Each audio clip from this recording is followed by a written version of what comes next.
আমরা বলি বাংলাদেশের কথা, বাংলাদেশে যদি তোমরা সংখ্যালঘুদের নিরাপত্তা দিতে না পারো, তাহলে মনে রাখবে বাংলাদেশের সংখ্যাগুরু মুসলমান তোমাদের বিরুদ্ধে আমার নবী কাল কিয়ামতের দিনে আল্লাহর দরবারে কোর্টে মামলা করবে বলেছে। এর নাম ইসলাম। আজকে সংখ্যালঘু হিন্দু ভাইরা খুশি বাংলাদেশের বিএনপি ক্ষমতায় এসেছে। ভাইরা আমার, তারা ঐক্যবদ্ধভাবে একটা জায়গায় ভোট দিয়েছে, তারা ভোটকে ভাগ করেনি, তারা বুদ্ধিমত্তার পরিচয় দিয়েছে। যারা পশ্চিমবঙ্গের মুসলমানরা পারবে কিনা আগামী দিন আমি জানি না। এখন তো কত দল বেরিয়ে যাচ্ছে প্রতিদিন আমাদের ভাগ করার জন্য। আমি কারো পক্ষে বিপক্ষে বলছি না, ভাববেন না কোনো পার্টি পলিটিক্সের পক্ষে বলছি। যাকেই দেবেন একসঙ্গে দিন, ভোটটা কাজে লাগবে, ভোটটাকে নষ্ট করবেন না। একটা ভোট 1 কোটি টাকারও বেশি দাম। আপনার আগামী দিনের ভবিষ্যৎ কি হবে দেখছেন না? ট্রেনে বাসে কি চলছে এখন? নামটা দেখেছে মুসলমান, বাঙালি মুসলমান, তাকে ঠেলে ফেলে দেওয়া হয়েছে। কি চলছে এগুলো? এগুলো কোথায় ছিল? ভাইরা আমার, বেশি দিন চলবে না। বাংলাদেশ উত্তর দিয়ে দিয়েছে, বাংলাদেশ উত্তর দিয়েছে। গোঁড়ামির কোনো স্থান নাই। গোঁড়ামি মানুষ পছন্দ করে না। মানুষ ভাই আমার ফ্লেক্সিবল ভাবে, সুন্দর ভাবে জীবন যাপন করতে চায়, শান্তিতে একটু বাঁচতে চায়। পৃথিবীতে কদিন কে বাঁচবে বলুন তো? হ্যাঁ, মানুষ একটু শান্তিতে বাঁচতে চায়। একটা শ্রেণীর মানুষকে আর একটা শ্রেণীর মানুষের কাছে মিডিয়ার মাধ্যমে বিভিন্ন ভাবে ঘৃণা ছড়ানোর চেষ্টা করছেন। এত বড় বড় কথা তারা বলছে যেটা অন্য কেউ বলতে পারবে না। আমরা তো কখনো মুখ থেকে উচ্চারণই করতে পারবো না। এত বিভাজনের রাজনীতি করছেন। বাংলাদেশ দেখিয়ে দিল যে তারা ভাই আমার বিএনপি কে ক্ষমতায় নিয়ে এসেছে।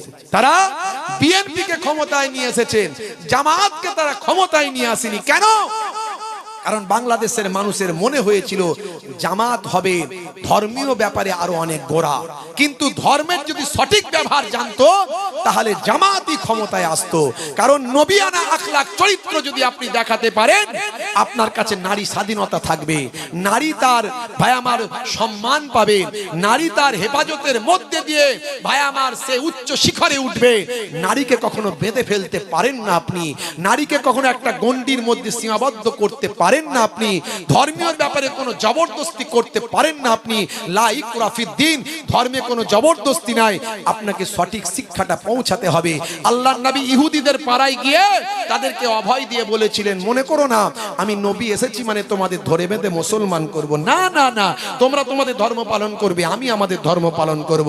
1450 বছর আগে নবী দেশপ্রেম শিখিয়েছিলেন। শোনো, মুলুককে হেফাজত কে লিয়ে হর কওম শামিল रहेंगे, দেশকে রক্ষা করার জন্য আমরা সবাই ঝাঁপিয়ে পড়ব। আর খুন কি ফিদিয়া বাদাস্তুর কায়েম रहेगा। আমার দলের কোন লোক যদি তোমার দলের লোককে হত্যা করে ফেলে, আমি নবী দাঁড়িয়ে থেকে আমার দলের লোককে হত্যা করে দেব। এই যে নবিয়ানা আখলাক চরিত্র যদি এই অভয়টা বাংলাদেশের মানুষকে দিতে পারত, তাহলে নিশ্চয়ই জামাত ক্ষমতায় আসতো। বাংলাদেশের মানুষ বিশ্বাস করেনি, তাই বিএনপি কে ক্ষমতায় নিয়ে এসেছে। কারণ কোন উগ্রতা মানুষ পছন্দ করে না। আর ধর্মের মধ্যে কোনো উন্মাদনা নাই, ধর্মের মধ্যে কোনো উগ্রতা নাই। ধর্মকে ব্যবহার করে রাজনীতিতে প্রয়োগ করে আপনি অন্যায় অবিচার পাপাচার করবেন, চলবে না। এটা কোনোদিন কেউ মেনে নেবে না। সেটা ও দেশে হোক আর এ দেশে হোক, কোনোদিন কোথাও চলবে না। ভাই আমার, হাজার হাজার লক্ষ লক্ষ হিন্দু ভাই তারা মুসলমানদের পাশে দাঁড়িয়ে অন্যায়ের বিরুদ্ধে কথা বলছে। আপনারা দীপকের ব্যাপারটা দেখেছেন, ভাই আমার ভাইরাল হয়েছে।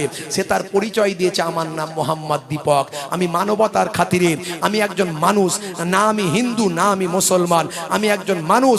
একটা মানুষ বিপদে পড়েছেন, তার দোকানের নাম বাবা লেখা আছে, বাবা দিয়ে।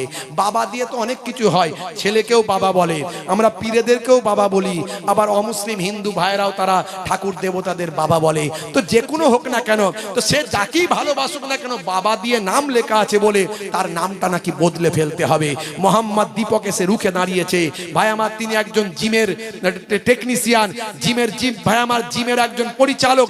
তিনি তার শরীর নিয়ে এসে তার তাকত দিয়ে বলেছিলেন, শোনো, এটা সেই ভারতবর্ষ যে ভারতবর্ষে এসেছে বিশ্বকবি রবীন্দ্রনাথ ঠাকুর, যে ভারতবর্ষে আবির্ভাব করেছে শ্রী রামকৃষ্ণ পরমহংস দেবের, যে ভারতবর্ষে ছড়িয়ে দিয়েছে তারা বাণী, জীবে প্রেম করে যেই জন সেই জন সেবিছে ঈশ্বর। সেই ভারতবর্ষ যেখানে শ্রী রামকৃষ্ণ বলেছেন যত মত তত পথ, সেই ভারতবর্ষে যেখানে রবীন্দ্রনাথের কথা বললে নজরুলের নাম নেওয়া হয়, সেই ভারতবর্ষে যেখানে খাজা গরিব নওয়াজ এসেছে, এই ভারতবর্ষে শান্তি সম্প্রীতিতে আমরা হাজার হাজার বছর মিলেমিশে আছি, এখানে আমরা নষ্ট করতে দেব না। তোমরা, ওরা জিজ্ঞাসা করছে তোমার নাম কি, তখন সে বলছে আমার নাম মোহাম্মদ দীপক। দেখেছেন তো, ভাইরাল হয়েছে। ভাইরা আমার, এখনো এরকম লক্ষ লক্ষ মানুষ আছে। হেমন্ত বিশ্ব শর্মা তিনি একজন মুসলিমের দিকে টার্গেট করে গুলি করছেন, এরকম ছবি ভাইরাল হয়েছে, ছবিতে ভাইরাল হয়েছে, এবং মুসলিমদের সম্পর্কে কটু কথা বলছেন। তিনি বলছেন একজন রিক্সাওয়ালা যদি 5 টাকা বিল হয় তাকে 4 টাকা দেবে, একজন মোল্লাদের রিক্সাওয়ালা যদি 5 টাকা বিল হয় 4 টাকা দেবে। সারা পৃথিবীতে ভাইরাল হচ্ছে তার এই ন্যারেটিভ কথাবার্তা। ভাই আমার, তার বিরুদ্ধে সুপ্রিম কোর্টে যারা মামলা করেছে জানেন তারা কারা? তারা 3 জনই অমুসলিম হিন্দু ভাই, উচ্চ শ্রেণীর, উচ্চ বর্ণের এবং উচ্চ পদস্থ 3 জন হিন্দু ভাই এই হেমন্ত বিশ্ব শর্মার বিরুদ্ধে সুপ্রিম কোর্টে মামলা করেছে। বুঝতে পারছেন? আপনি আল্লাহর হয়ে যান, কোনো কথায় কান দিতে হবে না, ঝগড়া করতে হবে না, মারপিট করতে হবে না, গালাগালি করতে হবে না, অশান্তি করতে হবে না, হম্বি তম্বি করার দরকার নাই। যা হচ্ছে হোক গে যাক, এসআইআর হবে, এনপিআর হবে, এই হবে সেই হবে, যা হবে হবে। আপনার একটাই কাজ, মালিককে খুশি করুন। মালিককে যদি খুশি করতে পারেন, মালিক কোন দিকের খেলা কোন দিকে খেলবেন আপনি বুঝতেই পারবেন না।